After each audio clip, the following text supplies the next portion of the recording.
take a look at this. Rookie ranking wide receivers by best situation. This is from Pro Football Focus. So in other words, what guys drafted came into the best situation? Number 8, they say Cedric Tillman for the Browns. The range for Tillman is anywhere between a wide receiver 2 and a wide receiver 5 for the Browns, which going by 2022 would put him in position for anywhere between 10 and 95 targets. Tillman coming off an injury-hampered season, but ranked 6th in the SEC in 2021 with an average of 2.46 yards per route run. The other thing, in 2021, he played really well against elite-level competition, being the Georgia Bulldogs and the Alabama Crimson Tide. And those DBs are usually the DBs that are in the NFL. Yeah, Tillman's going to be so fascinating to watch this year because there's really not a lot of expectations for him because he's coming in at best the 4th receiver behind Cooper, Peoples-Jones, and Elijah Moore. But it's going to be interesting to see what the Browns have in mind for him. You also have David Bell in that room. You have Marquise Goodwin. You have Jakeem Grant potentially. Like, that wide receiver battle is going to be interesting in training camp. But, yeah, Tillman is a very talented receiver.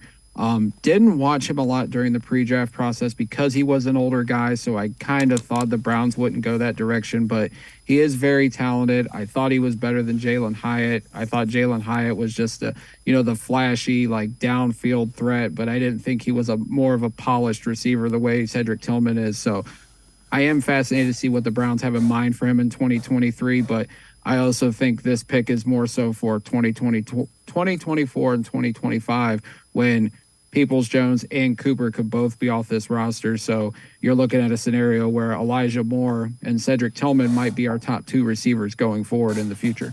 Yeah, and we talked about that a little bit earlier in the show. At some point, Cooper is getting up there in age, in his late 20s, early 30s. Probably going to want one more payday if he has a couple of good years.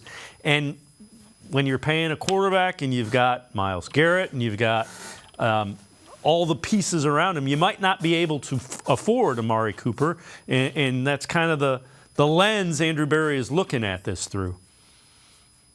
Yeah, for sure. I mean, obviously Cooper's making a lot this year and potentially next year, but I could see him sticking around at least through the end of this contract. Peoples-Jones is, I think, the guy to watch.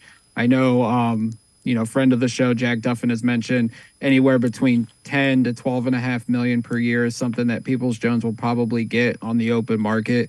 I don't see the Browns giving it to him at this point with the addition of Tillman and Elijah Moore this offseason. But Cooper, he probably won't be here long term. So the Browns are obviously going ahead and saying, we got Elijah Moore. Hopefully he's going to be here in the future. And we drafted Cedric Tillman, who obviously they are high on. They drafted him in the 3rd round. And you can't count out David Bell as well. I think he's going to play some kind of role in this offense as well this year. I feel really good about the wide receiver room because I think you have all 6 guys, including Marquise Goodwin, that I think are going to make some sort of impact on this offense in 2023. And, you need them to. You go get them so that Deshaun Watson can, as we talked earlier, and we'll bring it full circle, you got to give Watson the weapons, so they're trying to do that as well.